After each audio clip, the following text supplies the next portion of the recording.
What's up guys, my name is Malte and in today's video I'm going to be teaching you a card control. This is a basic technique where we try to control any card off the deck onto any position of the deck without the spectator noticing, and in Magic we most of the time want to control the selected card onto maybe the top, the second from top or the bottom position. These are the most common occasions.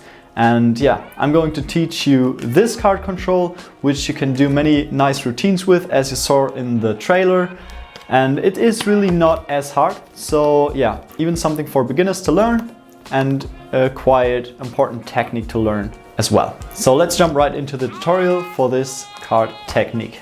So first of all, I have to admit that I forgot the name and the creator of this card control. I'm really sorry about that.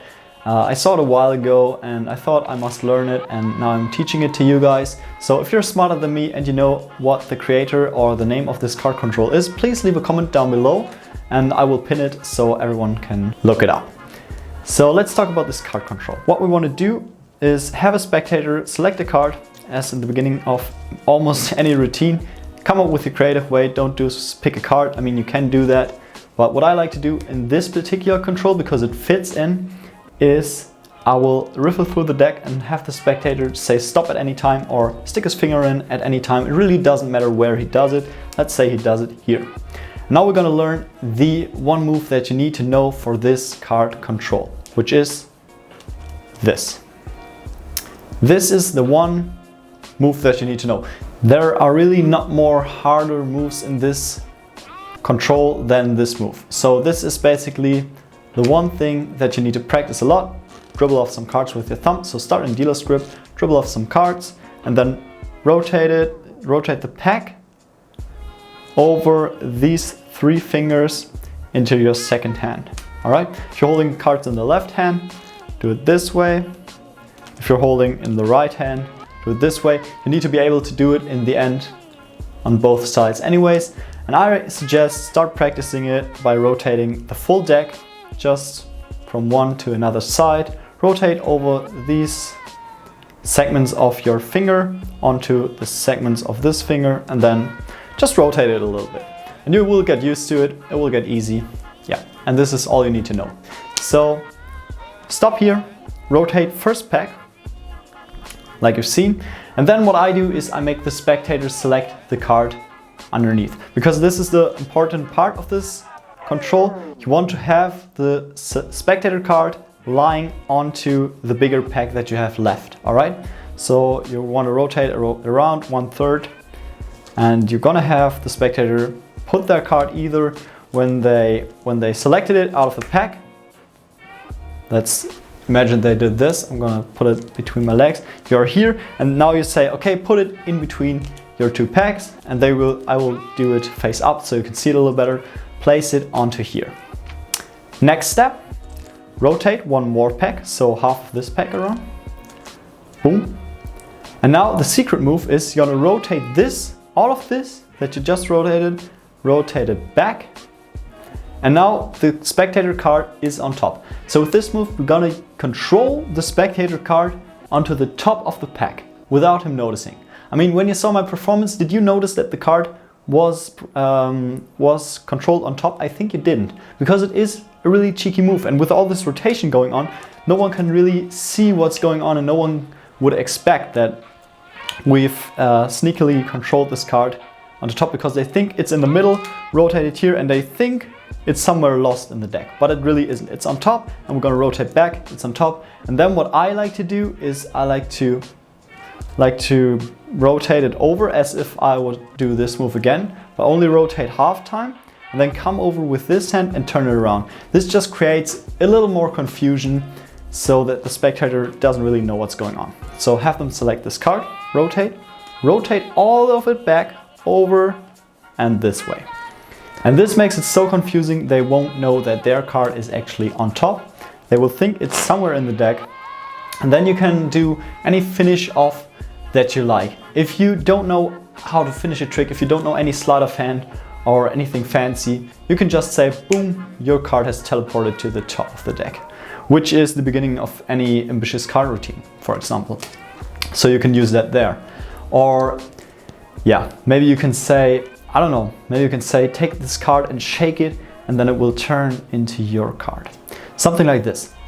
If you want to do something a little more fancier, then watch one of my double lift tutorials, which I will link up there or up there, I'm not sure. And then you will perform a double lift, so let the spectator see the second card from top, which is obviously not their card, and they will think, ha, what an idiot, he didn't get it. And then you do some sleight of hand like this, or maybe, I don't know, you can maybe do a snap change like this, which I've also a tutorial on.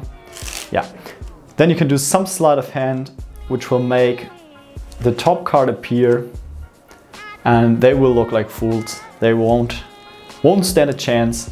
And yeah, you can really do any sleight of hand that you like, any crazy move, come up with your own ideas.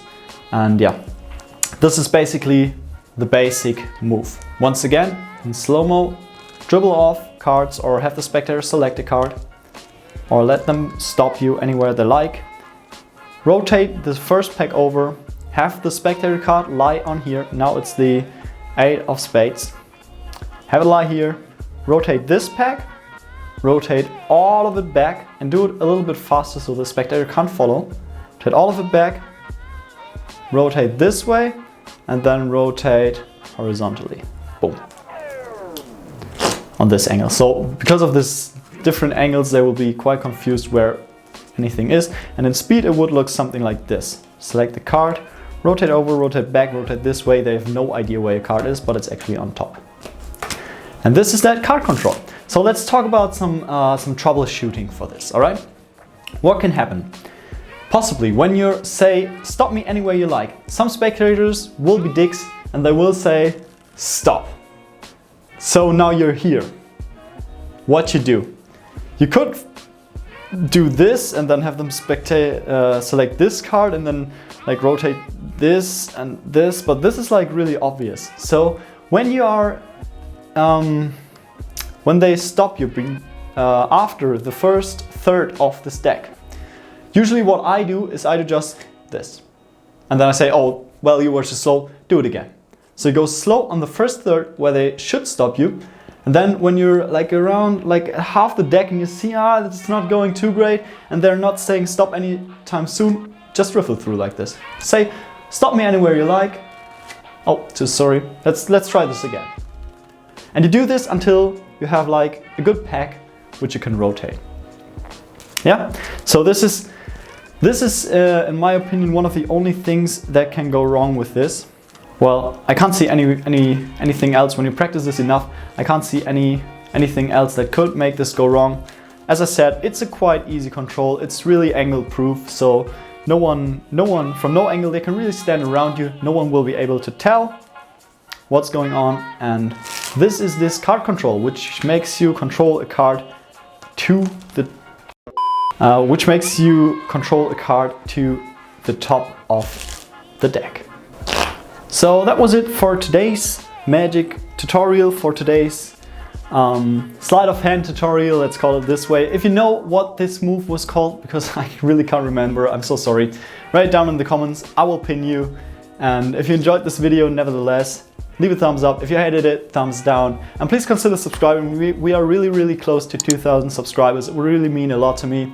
And I will see you guys in the next one. Bye.